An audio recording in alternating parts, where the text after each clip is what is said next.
Hello, friends, and welcome to the Hindu analysis for 2nd of March 2024। तो काफ़ी दिन बाद हम ये फिर से जो है आज स्टार्ट कर रहे हैं ये अपनी जो इनिशिएटिव है उसको। तो चलिए फिर शुरू करते हैं, फ्रंट पेज से देखते हैं। तो सबसे पहले जो आज खबर है वो देखेंगे, जो बेंगलुरु में ईटरी में जो अभी ब्लास्ट हुआ था उसमें जो है लगभग 10 लोग इंजर्ड हो गए थे। हालांकि अभी भी जो एक्सप्लोजिव मटेरियल उसमें यूज हुआ है वो अभी भी आइडेंटिफाई करना जो है वो रहता है। अभी वो आइडेंटिफाई नहीं हुआ कि क्या जो है एक्सप्लोजिव मटेरियल जो है वो यूज किया गया था। उसके बाद एक और इम्पोर्टेंट न्यूज है, दैट इज जो जीएसटी कलेक्शन होता है, it has up by 12.54% in February।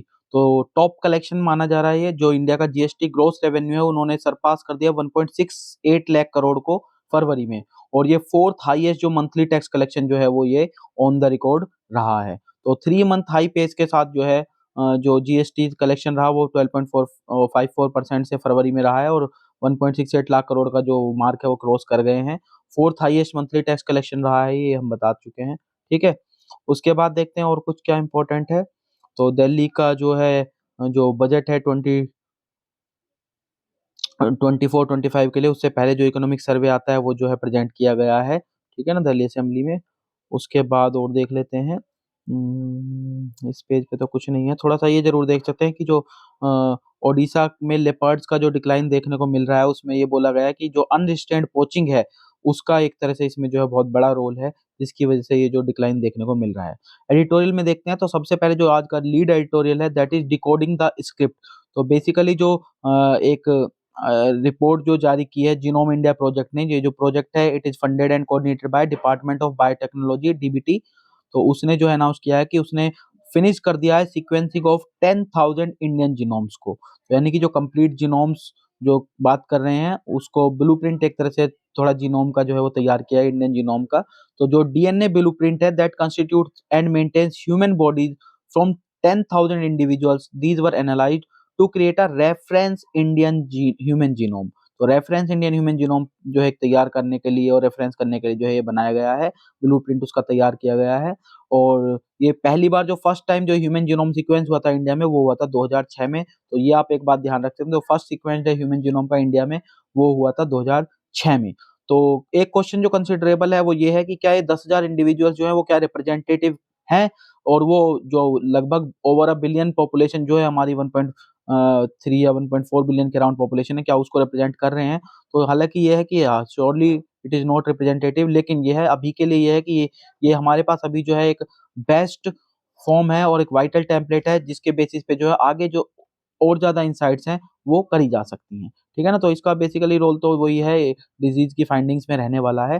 जो फाइंडिंग्स आने वाली हैं उनके लिए एक जरूर सजेशन ऑथर ने यहाँ पे दिया बहुत अच्छा, कि जो फाइंडिंग्स है दे ought not to be locked up in the ivory towers of academia and should involve imaginative collaborations with scientists, students, technology companies, ethicists and social scientists to push forward India's understanding of itself। की इस understanding को और अगले level पे ले जाने के लिए इन सब लोगों के साथ उसको शेयर करना चाहिए, ना कि उसको जस्ट एक आइवरी टावर में आप उसको होल्ड करके रख दें कि एकेडमिक्स और अकेडमिया वगैरह के आइवरी टावर्स का मतलब यहाँ पे है कि आपने उनको जस्ट लॉक करके रख दिया, उसको जो है एक्सेस है वो नहीं प्रोवाइड की गई है साइंटिस्ट को या स्टूडेंट्स को या जो टेक्नोलॉजी कंपनीज है या एथिसिस्ट हैं या सोशल साइंटिस्ट हैं उनको। तो उनको भी ये डाटा जो है प्रोवाइड किया जाना चाहिए। ठीक है ना। आगे देखते हैं और क्या है।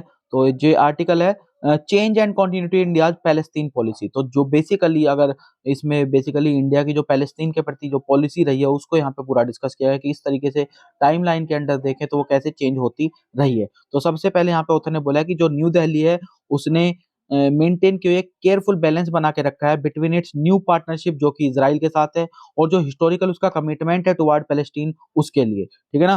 तो यहाँ पे ऑथर ने ये बोला है कि कुछ फैक्टर्स ऐसे जरूर हुए अगर हम पीछे के टाइम में देखें तो, जिसमें जो है ये माना जा रहा था कि इंडिया जो है इजराइल की तरफ ज्यादा झुक रहा है। जैसे कि चाहे वो ये मान लीजिए आपकी जो प्राइम मिनिस्टर है वो पहली बार जो इंडियन फर्स्ट प्राइम मिनिस्टर बने जो इजराइल की विजिट पे गए 2017 में। चाहे फिर ये देखे कि जो उसके बाद जो अक्टूबर 26 को जो है जो हमास अटैक हुआ था 7 अक्टूबर, उसके जस्ट 3 वीक्स बाद जो है इंडिया ने एब्सटेन किया वोटिंग में यूनाइटेड नेशन जनरल असेंबली में। साथ ही साथ जो अटैक हुआ था उस टेरर अटैक को जो है कंडेम्ड भी किया इंडिया ने। तो ये सारे फैक्टर्स एक तरह से सजेस्ट करते हैं कि जो इंडिया की हिस्टोरिकल पॉलिसी थी toward Palestine it was undergoing a paradigm shift. लेकिन इससे सिर्फ आप ये नहीं अंदाजा लगाएंगे, इससे आप ये देखें कि जो अप्रोच है वो इवॉल्व हो रही है, क्योंकि अगर आप इंडिया की पैलेस्टीन पॉलिसी की बात करते हैं तो वो ओवर द टाइम जो है वो इवॉल्व हुई है। ऐसा नहीं है कि वो एक किसी एक दिन के अंदर या एक महीने के अंदर वो चेंज हो गई है, ठीक है ना। जब यूनाइटेड नेशन जनरल असेंबली में वोट हुआ था on the resolution to partition Palestine into a Jewish state, an Arab state and an international city Jerusalem, November 1947 में, तो इंडिया जो है अलोंग विद पाकिस्तान और अरब ब्लॉक के साथ इसने इसके अगेंस्ट वोट किया था। तो सबसे पहला तो ये, उसके बाद जब स्टेट ऑफ इजराइल जो है डिक्लेयर हुई मई 1948 में, तो इंडिया ने स्विफ्टली अडॉप्ट किया एक प्रैग्मेटिक लाइन, और फिर 1950 में इंडिया ने क्यों किया इजराइल को, लेकिन उसने फुल डिप्लोमेटिक रिलेशन जो इजराइल के साथ नहीं बनाए। तो दूसरा आप एक डेवलपमेंट ये देखेंगे। फिर पूरे कोल्ड वार के दौरान अगर देखें तो इंडिया जो है और जितनी भी थर्ड वर्ल्ड इकोनॉमी थी, इंडिया जो था उसने एडवोकेट किया, मतलब सपोर्ट किया थर्ड वर्ल्ड ऑटोनॉमी को, और one of the most vocal supporters था उस टाइम पे भी इंडिया पैलेस्टीनियन कोज के लिए, ठीक है ना। फिर उसके बाद जो अगर बात करें तो जो इंडिया जो पब्लिकली जो मेंटेन करता है वो यही कहता है कि वो एक नेगोशिएटेड सॉल्यूशन चाहता है जिसमें एक सॉवरेन इंडिपेंडेंट वायबल और यूनाइटेड स्टेट ऑफ पैलेस्टीन जो रहे, और ईस्ट जेरूसलम उसका कैपिटल रहे, और वो सिक्योर और रिकॉग्नाइज्ड बॉर्डर्स के साथ रहे, और साइड बाय साइड वो एट पीस रहे इसराइल के साथ। और वो एंडोर्स भी करते हैं अरब पीस इनिशिएटिव में, जो ये सब चीजें एंडोर्स की गई हैं, तो इसको इंडिया भी जो है वो मानता है, इंडिया इसी को मेंटेन करता है। और जो क्वार्टेट रोड मैप है या जो यूनाइटेड नेशन सिक्योरिटी काउंसिल का रेजोल्यूशंस है उन रेलेवेंट है, इन सबसे उन सबको जो इंडिया अभी भी मेंटेन करता है। तो अपनी पोजीशन कहीं उसमें इस चीज में कहीं जो है चेंज वो नहीं हुई है। फरवरी 2018 की बात करें तो जब प्राइम मिनिस्टर साहब जो है रामल्ला विजिट गए थे, तो ऑक्यूपाइड वेस्ट बैंक जो रीजन टेरिटरी है उसमें है ये, तो उन्होंने बोला था कि डायलॉग होना चाहिए to find a permanent solution to the crisis, लेकिन वहां पे उन्होंने थोड़ा सा short of saying anything on the status of Jerusalem और बॉर्डर्स उसके बारे में हालांकि कोई बात नहीं कही थी। लेकिन वही है कि जो न्यू दिल्ली है it voted against the US decision to recognise Jerusalem and Israel capital. ये कहीं ना कहीं दिखाता है कि इंडिया का स्टैंड अभी पैलेस्टीन के प्रति सपोर्ट वाला ही है, क्योंकि ये यूएस का डिसीजन जो इंडिया ने कभी भी सपोर्ट नहीं किया है। और बावजूद इसके कि इंडिया एक पार्टनर है इसराइल का और एक सपोर्टर है टू स्टेट सॉल्यूशन का, ये दोनों ही चीजें अभी भी मेंटेन किए हुए हैं हम, ठीक है ना।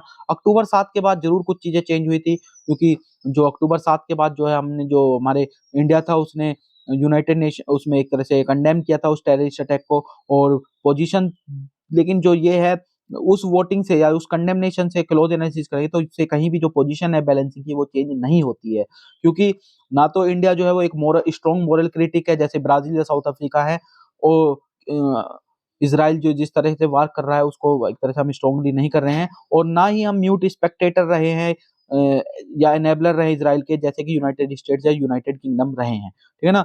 उसके बाद अगर आप देखें तो जो अक्टूबर 7 को अटैक हुआ था उसके बाद टेरर अटैक को जो है कंडेम किया था हमारे कंट्री ने उसके, लेकिन उसके बाद मिनिस्ट्री ऑफ एक्सटर्नल अफेयर ने जो है इंडिया को जो बैकिंग थी ए सोवरेन इंडिपेंडेंट और वायबल स्टेट ऑफ पैलेस्टीन उसको फिर से इंडिया ने बोला था कि वो अभी भी हम जो उसको सपोर्ट करते हैं। हालांकि यूनाइटेड नेशन के फर्स्ट टाइम जो एब्सटेंशन रहे थे हम जो वोटिंग हुई थी उसमें, लेकिन उसके बाद अगर आप देखें तो बाकी टाइम भी वोटिंग हुई है, उसके बाद जितनी भी वोटिंग हुई उसमें इंडिया ने जो है फेवर में ही वोट किया है। जब नवंबर 12 को वोट हुई है तो इंडिया ने वोट किया favour of resolution that condemned Israel settlements in the occupied Palestinian territories including East Jerusalem and occupied Syrian Golan. उसके बाद 2 वीक के बाद जब वोट हुई तो भी न्यू दिल्ली ने वोट किया in favour of another resolution that express deep concern over Israel's continuing occupation of Syrian Golan Heights. फिर दिसंबर 12 को वोटिंग हुई तो इंडिया ने फिर सपोर्ट किया रेजोल्यूशन को that called for an immediate humanitarian cease fire. और उसके बाद दिसंबर 19 में जब वोट हुआ था तो Palestinian right to self determination में भी इंडिया ने जो है फेवर में ही वोट किया है, ठीक है। सारी चीजें दर्शाती है कि हम सिर्फ एक ही मुद्दे पे वोट नहीं कर, हम बैलेंसिंग उसमें वोट कर रहे हैं, जो चीजें ठीक है उनके लिए हम वोट कर रहे हैं। तो हम ये नहीं बोल सकते कि one can not have a two state solution if Israeli settlements continue in Palestine territory. तो हम अभी भी वही कर रहे हैं, हमारा व्यू अभी भी वही है कि जब तक पैलेस्टीनियन टेरिटरीज में इजरायली सेटलमेंट्स रहेंगे तब तक जो है आप टू स्टेट सॉल्यूशन की बात नहीं कर सकते हैं। और केवल पाथ जो है सॉल्यूशन के लिए वो डिप्लोमेसी का पाथ है, उसको ही फॉलो करना पड़ेगा। वार जो है वो सॉल्यूशन नहीं है, क्योंकि अगर आप देखें इसराइल जो है वेस्ट एशिया में माइटेस्ट मिलिट्री है और पैलेस्टीनियन मिलिटेंट्स जो है वो भी हैं, तो वहाँ पे कोई बैलेंस ऑफ पावर जो है वो दिखाई नहीं देता है। तो एसेंस में बात करें तो अगर कोई भी है जो टू स्टेट सॉल्यूशन को सपोर्ट कर रहा है तो वहाँ पे उसको ये देखना पड़ेगा कि वो एक इमीडिएट एंड टू वायलेंस की बात करे, डायलॉग को सपोर्ट करे, सेटलमेंट्स को कंडेम करे, और इन प्रिंसिपल वो पैलेस्टीनियन राइट जो उनका है सेल्फ डिटर्मिनेशन उसको भी बैक करें, जो कि हम कर रहे हैं। तो यही इंडिया की पोजीशन रही है और इंडिया ने यही किया है। अनलाइक टू द यूएस, जहां पे जो यूएस है वो सपोर्ट क्लेम कर रहा है टू स्टेट सॉल्यूशन के लिए, लेकिन वोट कर रहा है against the all resolutions of the United State refusing to the back cease fire call, कि वो टू स्टेट सॉल्यूशन की तो बात कर रहा है, यूएस सपोर्ट कर रहा है, लेकिन जितने भी यूनाइटेड नेशन के रेजोल्यूशन है उनमें कहीं भी उसने जो है फेवर में वोट नहीं किया है। तो इंडिया का स्टैंड नहीं है, उसने जहां पे फेवर में वोट करने की बात है वहां फेवर में किया है, जहां पे कंडेम करने की बात है वहां कंडेम भी किया है।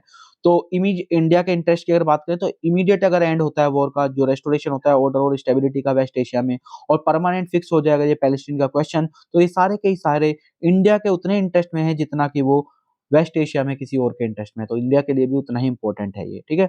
आगे है India burgeoning death penalty crisis. तो यहाँ पे बेसिकली जो इशू है लाइमलाइट में वो ये है कि जो डेथ पेनल्टी सेंटेंसिंग रिफॉर्म जो इनिशिएट किए थे हमारे ऑनरेबल सुप्रीम कोर्ट ने, वो फेल हो गए हैं कहीं ना कहीं परकोलेट डाउन होने में या ट्रिकल डाउन होने में टू द ट्रायल कोर्ट्स, ठीक है।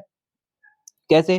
जो 561 प्रिजनर्स थे ऑन डेथ रो थे एट द एंड ऑफ 2023, तो इंडिया के डेथ रो पॉपुलेशन जो है वो कंटिन्यूअसली राइज पे देखने को मिल रही है और हाईएस्ट एवर नंबर्स में वो जो है 2004 के बाद जो है पहुंच चुकी है।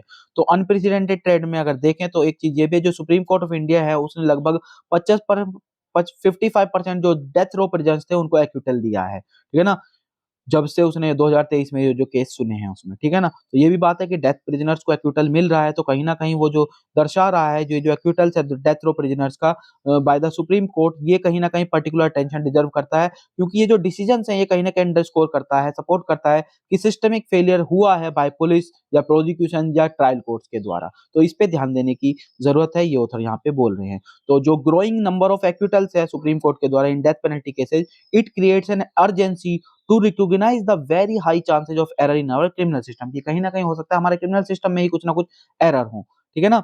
जो कोर्ट ने कन्वीन किया था कॉन्स्टिट्यूशन बेंच को, वो एफर्ट को ऑथर ने यहाँ पे जरूर तारीफ की, उन्होंने बोला it is laudable, it may not only be ineffective but also off the mark in tackling the death penalty crisis.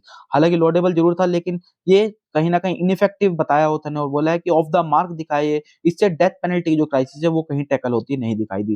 जो डेथ पेनल्टी सेंटेंसिंग रिफॉर्म्स है from the Supreme Court, they persistently fail to percolate to trial courts, वही बात है कि वो trickle down नहीं होते हुए दिखाई दे।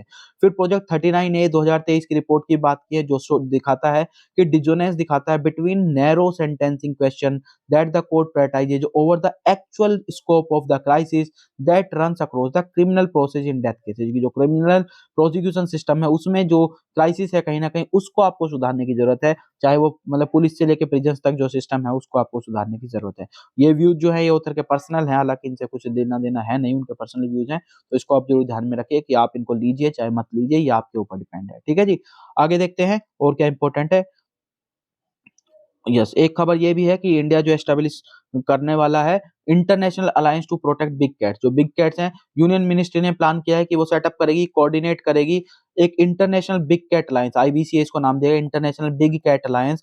और ये किस लाइन पे? On the lines of international solar alliance है, जो आप जानते हैं कि ये इंडिया में हेडक्वार्टर्ड है आईएसए, और इनिशिएटिव था ये आईएसए जो है इनिशिएटिव है प्रमोट कर रहा है सोलर इंस्टॉलेशन ग्लोबली को, और कैबिनेट ने जो है ये प्रपोजल जो है आईबीसीए के लिए अप्रूव कर दिया है कि जो आईबीसीए है वो एस्टेब्लिश किया जाना चाहिए। जो आईबीसीए है ये हेडक्वार्टर रहने वाला है इंडिया में, और इंडिया जो है ऑलरेडी इसके लिए कमिट कर चुका है 150 करोड़ रुपए 5 सालों के लिए, और ये एक इनिशिएटिव रहेगा which will lead initiatives to disseminate good practices in conserving big cats. Big cats में आपको पता होना चाहिए टाइगर, लेपर्ड, ये सब जो है ये सब बिग कैट्स में आते हैं। तो अभी अगर देखें तो टोटल 16 कंट्रीज जो है उन्होंने अपनी रिटर्न कंसेंट दी है कि वो आईबीसीए का पार्ट रहने वाले हैं, और 96 कंट्रीज ऐसी हैं जो कि बिग कैट्स को हार्बर करती हैं, और ये अलायंस जो है ये ओपन है सभी के लिए, अदर कंट्रीज के लिए भी, 96 के अलग अलग कंट्रीज जो उनके लिए भी ओपन है, जो कंजर्वेशन ऑर्गेनाइजेशंस हैं उनके लिए भी ओपन है, जो साइंटिफिक ऑर्गेनाइजेशन उनके लिए भी, और जो बिजनेस और कॉर्पोरेट इंटरेस्ट जो भी कॉर्पोरेट्स इसमें इंटरेस्टेड है सपोर्ट करने में बिग कैट्स में, वो सब इसमें